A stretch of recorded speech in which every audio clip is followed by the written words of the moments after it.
Bananas. Movie review. I once read that the success of The Simpsons was its ability to mix highbrow humor with lowbrow humor. If that's true, Woody Allen seems to have mastered this formula decades before. He's lost his touch a little bit now. His new movies aren't quite as good. But if you go back and you watch his old classic stuff from the 60s and 70s, his old movies are genius. Bananas is a 1971 film. It's a satire on the Latin American revolutions, American television coverage of those revolutions, and the involvement of the CIA and FBI in the Latin American revolutions. There are all sorts of cultural references thrown in the movie. From Bobby Seals being bound and gagged at his own trial. This is satirized in the movie with a similar scene of Woody Allen's character.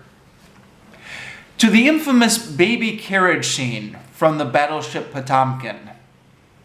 Now, mixed in with all these references is just a lot of silly humor. My favorite silly part was when Woody Allen was acting as his own lawyer and he called himself as a witness. He asks himself questions and then he runs back to the witness stand to answer, and then he runs back to the lawyer's platform to argue with himself. And yet, amid all the silliness, a lot of good points get made.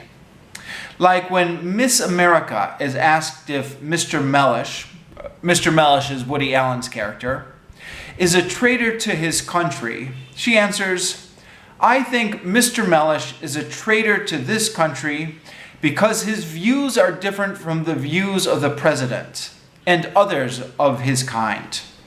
Differences of opinion should be tolerated, but not when they're too different. Then he becomes a subversive mother."